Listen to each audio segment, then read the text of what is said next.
Hi, this is Nayalla. Thank you so much for joining me again today. So, today I want to speak about the symptoms. So, what symptoms do we get when we have got a negative attachment or negative entity attachment? So, our own intuition letting us know that something is not right is a common one. So we might actually hear ourselves saying something along the lines of, I'm not feeling quite myself.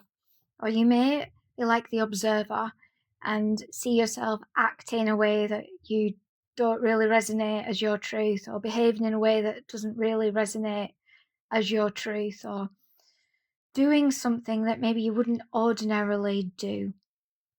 That is a big indication if your intuition is kind of giving you a little bit of a red flag about your own behavior.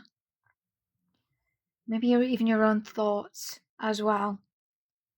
Very often they do insert in thoughts that are not yours, just to trigger you basically, and trigger a reaction or a response.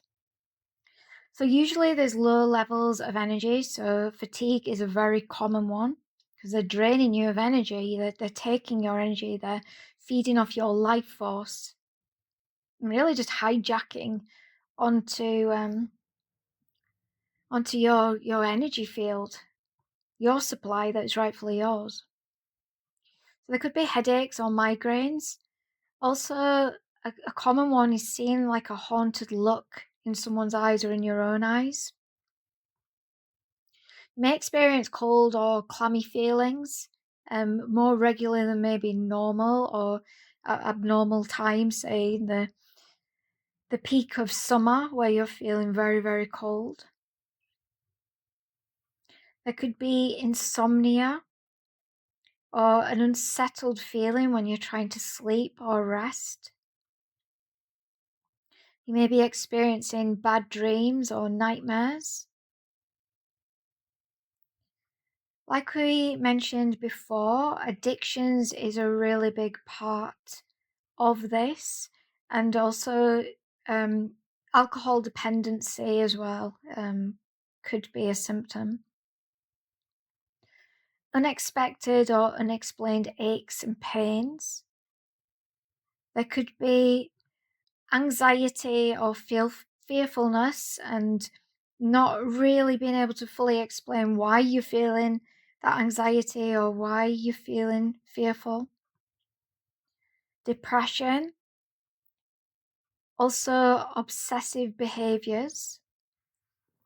There could be thoughts of self-harm or even self-harm behaviors. Eating disorders. There may be suicidal thoughts or attempts to unalive. And out of character behavior. So there could be angry outbursts that you wouldn't normally behave like that. It's come out of the blue, no real need for it, and either you or the person that's got the entity attachment or the negative attachment is behaving like that. I also want to go into a little bit of the energetics that we remove as well to help to remove the entity or the negative attachment. So very often they create a false power supply and also feeding tubes. They're things that can be removed. The attachment to the energy attachment as well. Sometimes when we've been living with something attached to us and piggybacking off us for so long, we actually get attached to having an entity attachment. There is perhaps a lack of vocation or purpose there that can be exploited by the entity. So that's something we work with as well. There could be false bravado, suppressed guilt. There may also be thoughts that the entities are beneficial, so there could be maybe shame or guilt around letting go of the entity. There could be an exploitation of shame. Fears, fears tend to be located around the throat, the heart, the stomach, and the back of the body. There could be false identities going on. Self-righteous ways of thinking, being, and behaving could be an indication, and could be things that need to be cleared or removed.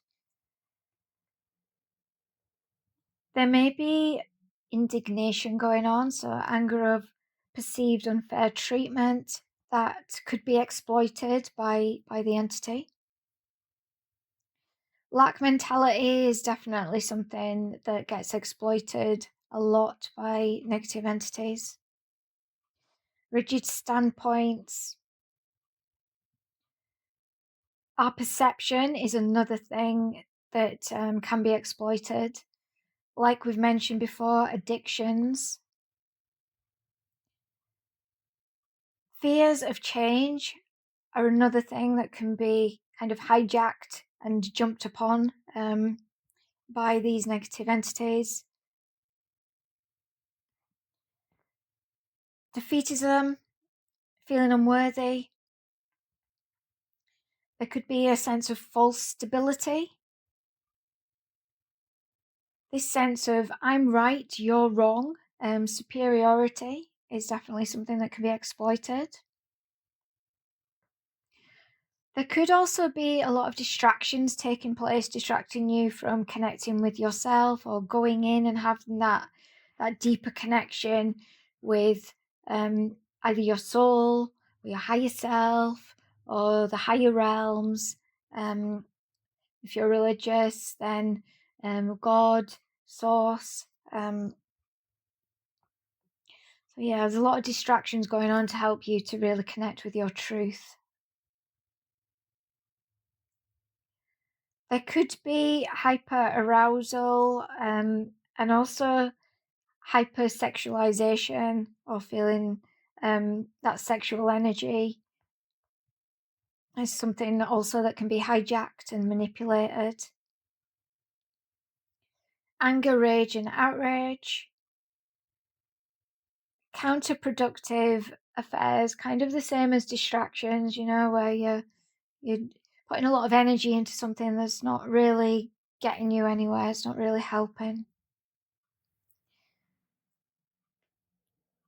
You may already experience that there's a loss of self. So this could indicate that there is an entity that has really latched onto the psychological aspects of yourself and your being. So there could be a loss of psychological enrichment or deficit as a result of that. There could be a lot of confusion going on. There could be just like overthinking. So like we said before, these thought loops, these thought cycles, overthinking, overanalyzing, rumination going on. Fear of failure is another one that gets exploited. Insecurities, unfortunately, is another thing that gets exploited by these negative entities. Fear-mongering, where you feel afraid of everything. There's this hyper fear or hyper fixation on certain things happening is another one that can be exploited. Submission or submissive ways of being is another one that can be exploited. And when we're not able to speak our truth, when we feel like we can't communicate or voice what we want to voice, or not authentically express how we want to authentically express in life or within a family or within a community, that is another entry point, basically, another way that they can exploit. I think that's everything that I was wanting to share with you today. So thank you so much for joining me, and I will connect with you again on part 4.